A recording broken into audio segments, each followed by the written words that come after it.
Durante el reinado de Ahab, Israel respiraba un aire espeso, casi sofocante, como si el propio cielo hubiera vuelto la cara. Las colinas, antaño verdes, estaban secas. El suelo agrietado parecía suplicar clemencia, y pequeños animales hambrientos vagaban sin rumbo entre los escombros y las espinas.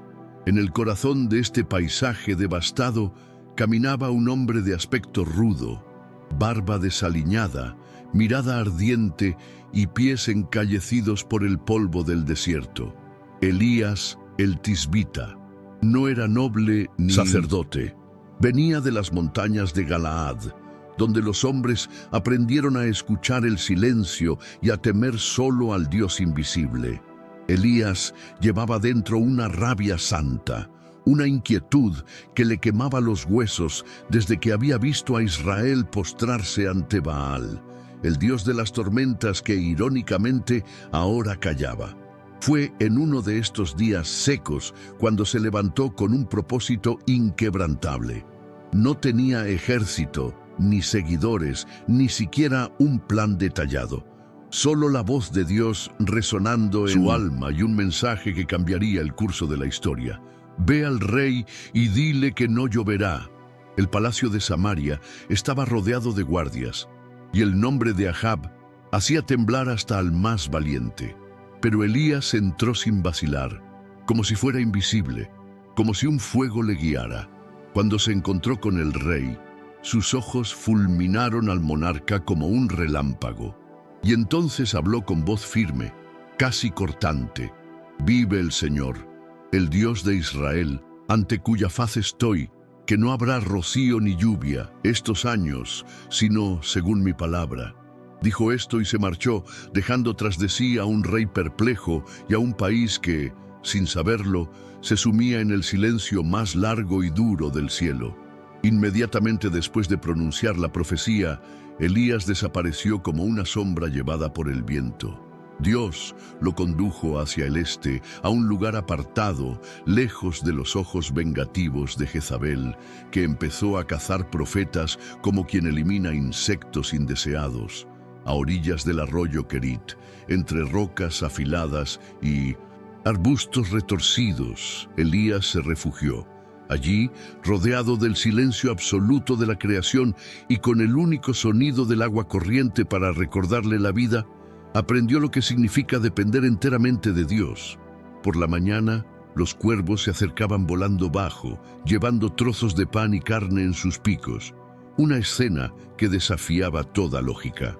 Por la tarde, regresaban con el mismo sustento, puntuales como centinelas celestiales. No había glamour en aquella supervivencia, solo el crudo, milagro de la obediencia y la fe puestas a prueba a diario. Elías comía en silencio, sentado en una piedra tosca, mirando el cielo inmóvil, como quien espera una señal que nunca llega. Los días se alargaban, y la hambruna en el país adquiría nombres, rostros y gritos. El arroyo, antes cristalino, empezó a secarse. Cada mañana, Elías lo encontraba menos profundo, hasta que una noche el sonido del agua cesó para siempre. No había desesperación, había silencio, el tipo de silencio que precede a las instrucciones divinas. Y llegaron. Dios habló de nuevo. Levántate, ve a Sarepta, he ordenado a una viuda de allí que te mantenga. Sarepta estaba fuera de las fronteras de Israel, en el territorio de Sidón, irónicamente, la patria de Jezabel, reina de la idolatría. Pero Elías no vaciló. Caminó durante días bajo un sol abrasador, con los pies ardiendo en la arena, hasta que divisó la entrada de la ciudad y a una mujer agachada, recogiendo palos como quien recoge los últimos fragmentos de vida. Era delgada, sus ojos hundidos mostraban su miseria y su piel seca parecía haberse quedado sin lágrimas. Elías la miró y lo supo. Era ella. Llevaba 2 palos como quien sostiene la sentencia de muerte de su propia casa. Elías se acercó a ella y le pidió sin rodeos un poco de agua. La mujer asintió, pero antes de que pudiera dar el primer paso, él añadió: «Lleva también un poco de pan en las manos». La mujer se detuvo. Se dio la vuelta lentamente y su voz salió nasal, demasiado cansada para ocultar su dolor. Juro por el Señor, tu Dios, que no tengo pan, solo un puñado de harina en una olla y un poco de aceite en una tinaja. He venido a buscar 2 palos para hacer una última comida para mí y mi hijo. Luego esperaremos la muerte. Elías la escuchaba con la calma de quien ya ha recorrido el valle de la escasez. Sus ojos no eran de lástima, sino de fe. No tengas miedo, le dijo, con la convicción de quien habla en nombre del cielo. Primero hazme un pastelito y tráemelo aquí. Luego, la harás para ti y para tu hijo, porque así dice el Señor: la harina de la olla no se acabará, y el aceite de la vasija no faltará, hasta el día en que el Señor haga llover sobre la tierra. La mujer le miraba como alguien que se debate entre el miedo y la esperanza. Había algo diferente en el desconocido, algo en sus ojos, en su voz, quizá en la firmeza del absurdo que acababa de pedir. Después de todo, ¿qué clase de hombre exige la última hogaza de pan a una viuda con un hijo al borde de la muerte? Pero también había algo invisible, una presencia que no podía nombrar, pero que le encendía el corazón. Así que obedeció. Entró en la casa, removió la harina como quien toca reliquias, vertió el aceite como si cada gota fuera sagrada. Horneó el pan, que olía a humo y esperanza, y se lo dio a Elías. Mientras comía, no dio ninguna explicación, solo se sentó en silencio. Y en ese silencio, algo cambió. Cuando volvió a la olla, había más harina. El aceite brotaba de la jarra. No era un río, ni un milagro espectacular. Era suficiente, y lo seguiría siendo día tras día. Pasó el tiempo y la casa de la viuda, antes marcada por el sonido de un estómago vacío, se llenó ahora con el silencio de una extraña paz. Elías ocupaba el dormitorio de arriba, construido con madera envejecida y techo bajo, donde el viento entraba por rendijas y susurraba oraciones que nunca había dicho en voz alta. A pesar de las provisiones diarias, el hambre había dejado profundas cicatrices, no solo en cuerpos de la mujer y el niño, sino en el alma de todos.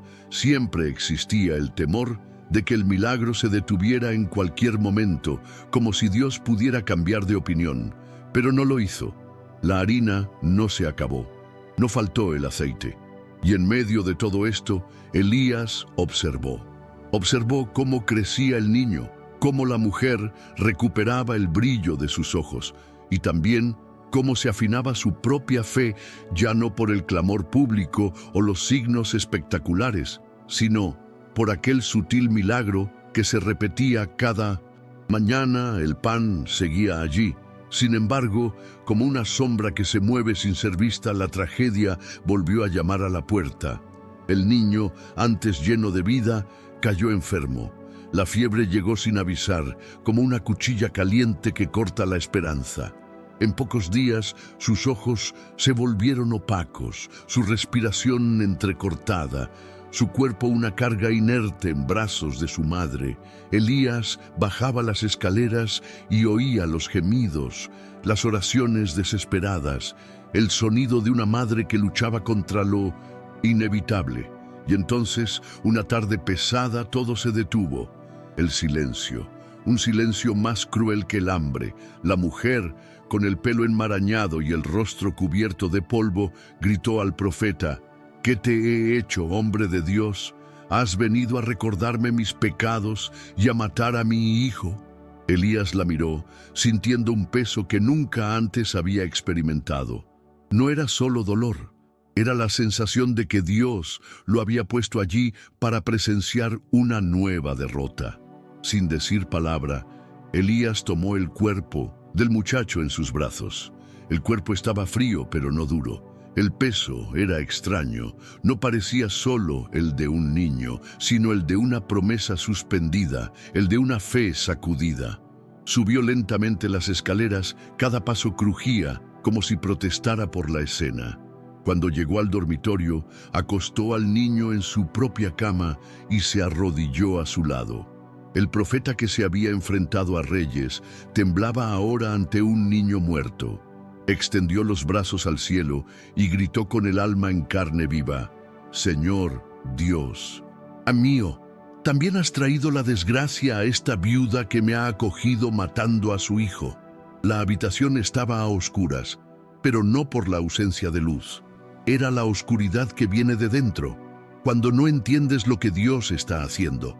Elías se tendió sobre el cuerpo del niño, gritando 3 veces con todo su ser: Señor, Dios mío, te lo ruego, devuelve el alma de este niño a su cuerpo. Por un momento, todo quedó como estaba.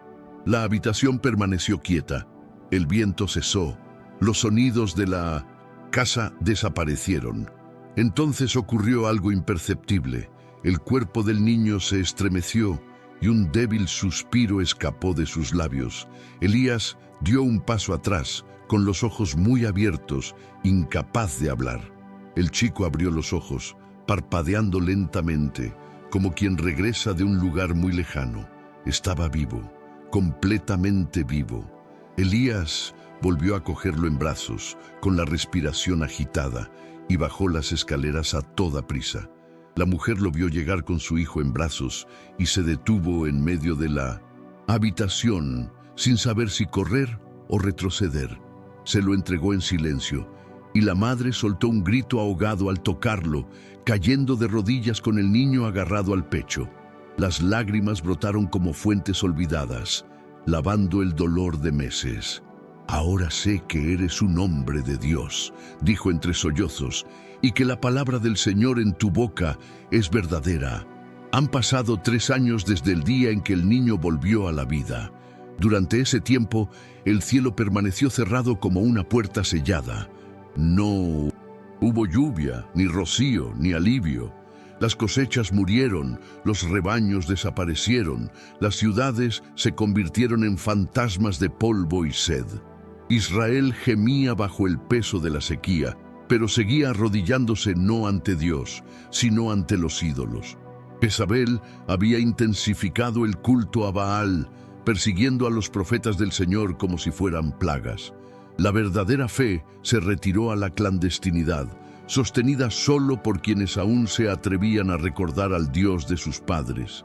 Elías, por su parte, vivió en silencio. Ya no había pan de viuda, ni cuervos en el desierto, solo esperaba, hasta que un día cualquiera, mientras el sol abrasaba la tierra, Dios habló de nuevo. Ve, muéstrate a Ahab, porque yo daré lluvia sobre la tierra. La orden se estrelló como un trueno en el alma de Elías. Presentarse a Ahab significaba encaminarse al peligro, tal vez a la muerte. El rey lo consideraba responsable de la desgracia del reino, un alborotador para Israel. Pero Elías no vaciló. Recogió su manto, se ajustó sus raídas ropas y se puso en camino. Por el camino, el olor de la tierra agrietada y el silencio de las aldeas le acompañaron como presagios. Al acercarse al palacio, se encontró con Abdías, un hombre temeroso de Dios que trabajaba en el gobierno de Ahab. El criado se estremeció al ver a Elías y trató de disuadirlo. Si le digo que te he encontrado y luego desapareces, me matará. Elías, con la firmeza de quien sabe lo que lleva, se limitó a replicar: dile a tu amo, Elías está aquí. Poco después, los ojos del rey y del profeta se encontraron. Ahab lo miró con desprecio e ironía. ¿Eres tú, perturbador de Israel? Elías no bajó los ojos ni se anduvo con rodeos. Yo no molesto a Israel. Eres tú y la casa de tu padre quienes perturban a Israel, porque han abandonado los mandamientos del Señor y han seguido a los Baales. Fue entonces cuando Elías lanzó el desafío que cambiaría el curso de la nación. Con una calma que parecía insultante ante la tensión, miró a Ahab a los ojos y le dijo: ahora que todo Israel se reúna en el monte Carmelo, con los 450 profetas de Baal y los 400 de Asera que comen en la mesa de Jezabel. El rey, tal vez curioso, tal vez confiado en su número e influencia, aceptó. El Monte Carmelo se convirtió en un escenario. A un lado, cientos de profetas ataviados con llamativos ornamentos, rostros pintados con símbolos tribales, voces adiestradas en rituales. Al otro, un solo hombre con un manto desgastado y ojos de fuego. La gente rodeaba la escena con expectación y hastío. Había desesperación en sus ojos, como si el enfrentamiento no fuera solo entre dioses, sino entre la muerte y la esperanza. Elías se subió a una roca y gritó con fuerza para que le oyeran todos. ¿Hasta cuándo cojearéis entre dos pensamientos? Si el Señor es Dios, seguidle. Si es Baal, seguidle. La gente no respondió. El silencio era la respuesta más honesta que podían dar. El profeta propuso entonces una confrontación. Altares, 2 bueyes, ninguna llama. El Dios que respondiera con fuego sería el verdadero. Los profetas de Baal empezaron temprano. Clamaban, cantaban, bailaban en círculos, daban golpecitos con los pies, invocaban a los cielos con palabras confusas. Las horas pasaban y el sol caía a plomo. Elías observaba en silencio hasta que cerca del mediodía estalló en sarcasmos. «Grita más fuerte, quizá esté meditando, viajando o durmiendo». Los sacerdotes, furiosos, empezaron a cortarse con cuchillos y lanzas. La sangre chorreaba por sus túnicas. Los cuerpos se tambaleaban como sombras de vacía desesperación. No ocurrió nada, no hubo fuego, no hubo respuesta. Baal estaba mudo. El pueblo observaba con una mezcla de incomodidad y miedo, como si esta brutal puesta en escena estuviera revelando una verdad que todos evitaban. Estaban solos. Cuando el sol empezó a declinar y los profetas de Baal apenas podían mantenerse en pie, Elías se acercó con calma. Pidió al pueblo que se acercara como un maestro antes de una última lección. Con sus propias manos reconstruyó el altar del Señor, utilizando 12 piedras, una por cada tribu de Israel, como para recordar al pueblo quiénes eran y de dónde venían. Hizo el abrevadero alrededor, colocó la leña, cortó el buey y organizó todo en el altar con precisión ritual. Luego, en un gesto que parecía contradecir todo el propósito, ordenó que trajeran agua en plena sequía. «Llenad 4 cántaros de agua y vertedla sobre el holocausto». Lo hicieron 3 veces. El agua corrió por las piedras, empapándolo todo, formando un pequeño charco alrededor. Cualquier posibilidad de incendio accidental o engaño se evaporó junto con el vapor que comenzó a elevarse. Elías no tenía prisa ni miedo. Cuando todo estuvo listo, levantó la vista y rezó, sin gritos, sin danzas, sin sangre, solo palabras sencillas, pero llenas de verdad. «Señor, Dios de Abraham, de Isaac y de Israel, que se sepa hoy que tú eres Dios en Israel, que yo soy tu siervo y que he hecho todo esto según tu palabra». No hubo espera, no hubo vacilación. El fuego descendió, no como una llama tímida, sino como un rayo furioso, un vendaval de luz y calor que engulló el sacrificio, la madera, las piedras, el polvo e incluso el agua. La multitud cayó al suelo como si el propio cielo hubiera gritado. Nadie necesitó interpretarlo. Estaba claro, el Señor era Dios, no uno entre otros, sino el único. Elías permaneció un rato de pie, inmóvil, iluminado por las brasas aún humeantes. Su rostro reflejaba algo que iba más allá de la victoria. Era una tristeza grave, casi solemne, al saber que aquella gente tenía que llegar a lo más bajo para acordarse por fin de lo más alto. Cuando cesaron los gritos, miró a su alrededor y habló con firmeza. «Detened a los profetas de Baal, que no escape ninguno». El valle justo debajo del Monte Carmelo se tiñó de sangre aquella tarde. Los 450 profetas de Baal fueron llevados al arroyo de Cisón y ejecutados allí, uno por uno.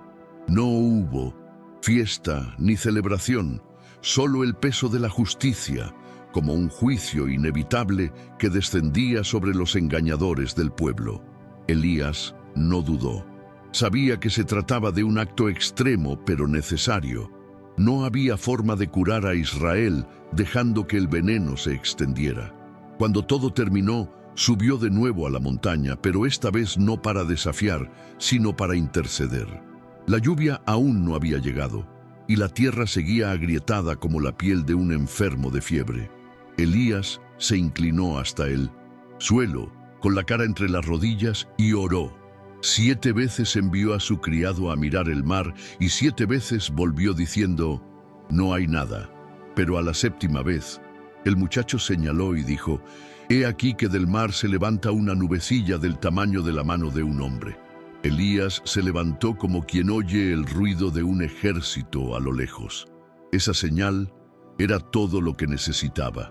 Envió un mensaje a Ahab, «Prepara tu carro y baja, no sea que la lluvia te detenga». Y pronto el cielo, antes bronce, se oscureció como un carbón mojado. El viento empezó a soplar con fuerza y gruesas gotas cayeron como si los cielos, contenidos durante tanto tiempo, se hubieran derrumbado por fin entre lágrimas. La tierra bebió el agua como un sediento al borde de la muerte. Las hojas tomaron color, los animales salieron de sus refugios y la vida empezó a volver lentamente.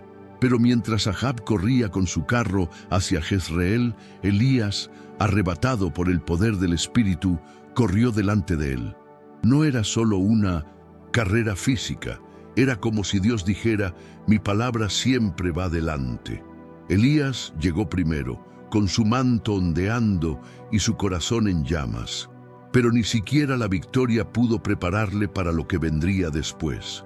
Cuando Elías llegó a Jezreel, no encontró el reconocimiento que hubiera esperado, ninguna celebración, ni arrepentimiento nacional.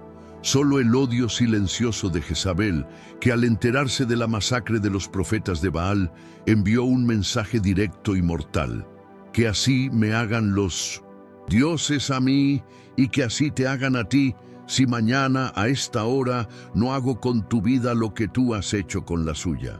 Elías, el mismo hombre que se había enfrentado a reyes, multitudes y al mismísimo cielo cerrado, se estremeció. No era el miedo a morir, era el cansancio de luchar solo. Algo en su interior se quebró, huyó, corrió por el desierto como quien huye de una sombra que le persigue desde siempre. En Beerseba dejó atrás a su criado y siguió solo, un hombre exhausto, despojado de la gloria, del Carmelo con solo el peso de lo que llevaba dentro. Bajo un enebro se dejó caer y rezó la clase de oración que solo conocen los que han llegado al límite. «Basta, Señor, toma mi vida, pues no soy mejor que mis padres». Allí, en el polvo, Elías durmió, y dormía como quien ya no espera despertar. Pero Dios no lo dejó en aquel abismo. Un ángel lo tocó y le dijo, «Levántate y come». A su lado había una hogaza de pan cocido sobre piedras y una jarra de agua. Elías comió y volvió a acostarse, como si no creyera que nada pudiera cambiar. Pero el ángel volvió, insistente, con la misma firme amabilidad. «Levántate y come, porque el viaje será muy largo». Era más que comida, era cuidado. Dios no respondió con truenos ni milagros, sino con pan caliente y agua fresca en el desierto. Elías se levantó, débil, pero en pie, y con la fuerza de ese alimento, caminó 40 días y 40 noches hasta el monte Horeb, el mismo Sinaí donde Moisés había oído la voz de Dios. Allí, en una cueva, esperaría de nuevo una respuesta, no por Israel, sino por su propia alma. Dentro de la cueva, Elías se encogió en silencio. La roca que le rodeaba parecía reflejar el peso de su mente. Fría, oscura e impenetrable. Ya no quería luchar. Su oración fue más un arrebato que una petición. «He sido muy celoso por el Señor, pero los hijos de Israel han abandonado tu alianza, han derribado tus altares y han matado a tus profetas. Solo quedo yo, e intentan quitarme la vida». Era el grito de alguien que se siente único, aislado, prescindible. Entonces Dios lo llamó. «Sal y ponte en esta montaña ante el Señor». Y Elías obedeció, un poco vacilante, como si temiera oír la voz que antes había buscado con tanto fervor. Primero sopló un viento impetuoso que partió las montañas y quebró las rocas, pero Dios no estaba en el viento. Luego, un terremoto sacudió la tierra bajo sus pies, pero Dios tampoco estaba allí. Y llegó el fuego, como el fuego que había consumido el altar del Carmelo, pero el Señor ni siquiera estaba en el fuego. Entonces, después de todo esto, llegó un susurro, una brisa suave, casi imperceptible. Cuando Elías lo oyó, se cubrió el rostro con su manto. No era solo un sonido, era una presencia. Era Dios, no en forma de espectáculo, sino de intimidad. El Señor no necesitaba demostrar nada, solo quería llegar al hombre que aún temblaba por dentro. Dios repitió la pregunta: «¿Qué haces aquí, Elías?». Y cuando volvió a oír la queja del profeta, respondió con una dirección, no con una reprimenda. «Vete, vuelve a tu camino. Ungirás a Hazael, rey de Siria, a Jehú, rey de Israel, y a Eliseo, profeta, en tu lugar». Y antes de terminar, corrigió su soledad. «Aún me quedan 7,000 en Israel, todas las rodillas que no se han doblado ante Baal». Elías no estaba solo, nunca lo había estado, pero para comprenderlo tuvo que pasar por el fuego y la brisa. Elías bajó de la montaña con un nuevo peso, no el peso de la soledad, sino el peso de una misión renovada. Ya no caminaba como quien huye, sino como quien ha sido enviado de vuelta. Encontró a Eliseo arando la tierra detrás de una yunta de bueyes y le echó el manto por encima, como diciendo: «Ahora te toca a ti». Eliseo comprendió el gesto sin decir palabra. El tiempo de Elías llegaba a su fin, pero no su relevancia. Seguiría teniendo enfrentamientos, seguiría oyendo la voz de Dios, seguiría viendo milagros, pero ahora había algo diferente en sus ojos: la paz de alguien que comprendió que no tenía que cargar con el mundo él solo.